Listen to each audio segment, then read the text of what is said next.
Ano po yung nakikita niyong naging problema dito sa bridge at bakit bumigay at kabago-bago? Based from initial assessment po namin na last night nung pumunta kami sir doon ay nakita namin yung dump truck na andon na may load na boulders at the spot kung nasaan yung failure ng tulay natin po sir. Opo. Pero ibig niyo po sabihin ba, overloaded ang truck at hindi kaya ng bridge nito? Kasi bagong-bago yung bridge po, tsaka malaki-laki ang bridge. Yes po sir, it looks like that way sir. Kasi yung based from initial computation namin last night, yung approximation namin nasa 102 tons siya. At that's why ngayon sir, ay yung kasama sa assessment ng mga engineers natin from the central office is to determine the actual weight nung truck. Ng truck. Kasama yung load. Kasama na yung may testing na siya. Para nang sa ganun, ay ma-certain natin kung ilan talaga yung karga ng truck. Pero sir, yung capacity ng bridge, ano po yung capacity, yung rated capacity nitong bridge na to? Ang design capacity ng bridge natin po, according sa mga designers natin, is 45 tons po. At that is also in conformance with yung batas natin, yung Republic Act 8794, na ang gross vehicle weight should not exceed 45 tons po, sir. Maximum. Pero alimawa, siguro isang truck yun, no? Sa yung entrance, hindi ba yung mga entrada ng bridge, alam ko, may warning maximum capacity nakalagay naman doon. May nakalagay po ba naman diyan sa pinasukan ng truck? Meron po, ma'am. May mga open to light vehicles makalagay doon. Pero dahil yun, ma'am, kasi may nagtatrabaho po, hindi dahil pang light vehicles lang. Meron kasing mga correction, mga pinto-pintura sa tulay, kaya para to be safe naman yung mga workers ng ating mga contractor, ay nilagay po yun, ma'am. Pero, engineer, anong klaseng truck yan kung 110 tons? Ano yan? Monster truck? Parang sa pelikula? Sobrang laki naman nun, no? Double I-beam po siya, sir. At ang kwan natin, sir, kasi sa truck, hindi baling mag-load ka ng malaki, basta tama yung configuration ng truck mo para nung sa ganun po ay ma-distribute yung weight ng load mo. Ang nangyari po doon sa truck natin, maiksi siya, tapos mabigat yung karga, kaya nawala siya doon sa design standard natin. Naging parang concentrated load po siya. Pero, So, di ba dapat may ganyan namang allowance? Paano? Yan, isang truck lang yan. Paano kung maraming mga sasakyan? Sabay-sabay, na ganun din yung weight o mas malaki pa. Kaya, parang improbable naman na ito ay kasalanan ng truck at hindi kasalanan ng tulay, no? Ay engineer. Tama po sir, kasi sabi po ng mga designers namin, as long as yung mga, kahit magsabay-sabay yung mga truck, as long as pina-follow nila yung configuration and then yung corresponding load, kaya nga po meron tayong RA 8794 dahil nandun nakadefine yung mga configurations ng truck at yung maximum allowed na dapat lamang na po na kinikerry nila. Papakita ko lang, engineer, papakita ko lang po ang itsura ng isang 110-ton mining dump truck. Ito po, ay ganyan po itsura. Sobrang laki po. Pang mining talaga siya at higante yung mga gulong niya. Monster truck Monster truck ito po yung 110-ton capacity truck. Baka nga hindi magkasya yun sa height. Sir. Sir, ang karga niya, based on our initial evaluation, ay 87. So plus yung weight ng truck, kaya nagkaroon tayo ng ganong total. But, kaya nga po sir, may mga bridge engineers na tayo sa central office ngayon. At kasama sa assessment nila yung pag-determine nung weight ng truck. Ngayon, ang maganda ngayon, sir, ay may ginawang testing din. Like, kinuha yung specific gravity ng bato natin. Nang sa ganon ay talagang magkaroon ng exact na approximation dun sa kargada ng truck. Plus, yung weight ng truck. Kung sakali, engineer, na hindi Pero- kasalanan ng truck, kung sakali, sino dapat sisihin dyan? DPWH, contractor, kung sakali, no? That's theoretical lang naman, no? Dahil parang ang hirap naman na sisihin yung truck.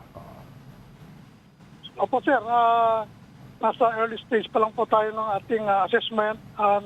Darating po tayo dyan pagka kumpleto na yung information natin ay that will be the time na hindi natin matakasan yung responsibility, accountability, transparency Post- po. post- So nasa initial, post yung video. nasa initial stage pa Post lang ang po video. tayo. Post ang video. Post ang video. Ito yung gagawin nating basis po, whatever future actions na gagawin ng Pero departamento in po. terms of track Or record, engineer, pinag-aaralan nyo rin yung structural capacity Integrity. ng bridge nyo. Kasi tinitingnan ko yung picture nyo, parang baka naman dahil lang sa tinitingnan namin sa computer lang, no? Parang manipis yung di ba? Oo. Ayan, We're looking at the nakikita ko eh. cross-section ng tulay na... Kasi kapag nakita yan ng tao, ako, hindi naman ako engineer eh. Pero pag tinignan ko yan, compared to yung sumakay na sumampan truck, sasabihin ko sigurado parang nipis ng kalye. Meron din ba kayong ganung ito po investigation? Yung structural integrity meron ng po. bridge? Ma'am, naka-design po naman po yan at may mga study na ginawa bago po ito in-implement. Engineer, ang tanong ko, engineer, yung nakaraan. Ibig sabihin, sa ganyang klaseng mga insidente, no, na hindi naman to isolated incident, nangyayari naman yan in the past. Sino usually ang nagbe-bear ng responsibility? DPWH, gobyerno, or yung contractor na gumawa? At this point po, sir, Yung nakaraan, yung nakaraan. result. Oh. Yung nakaraan po, sir, hindi ako aware kasi hindi po sa region namin nangyari.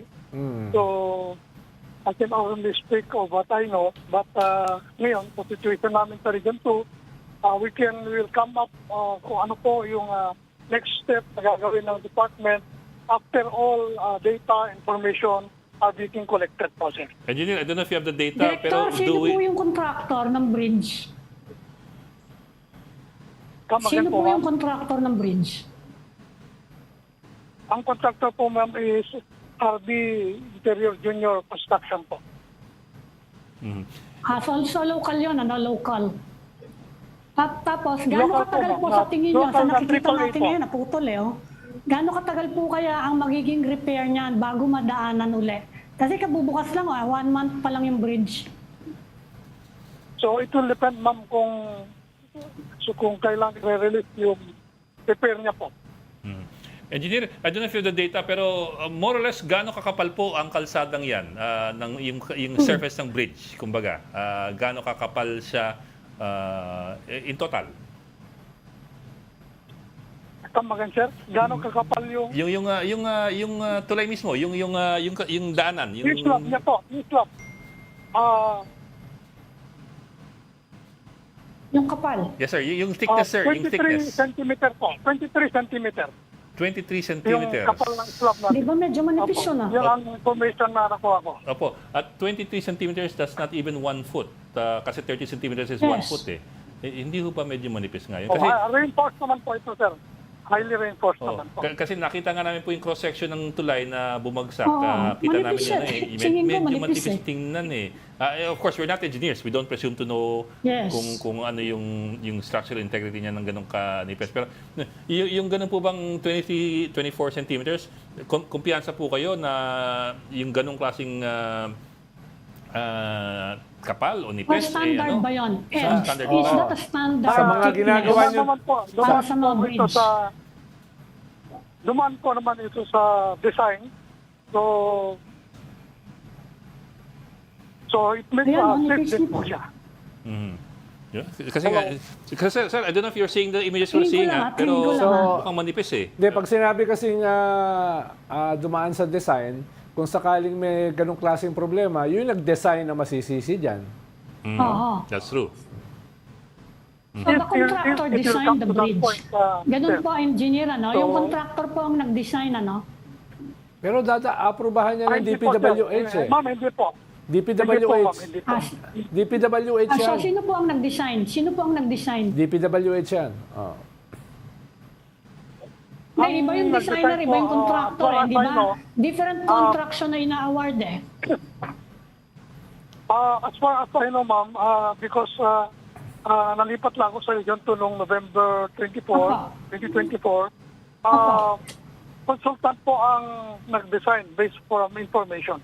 Hindi, pero... Consultant. Pero usually, di ba, engineer ay responsibility ng DPWH, yung lahat ng bagay na yan, yung design, double, triple check nila.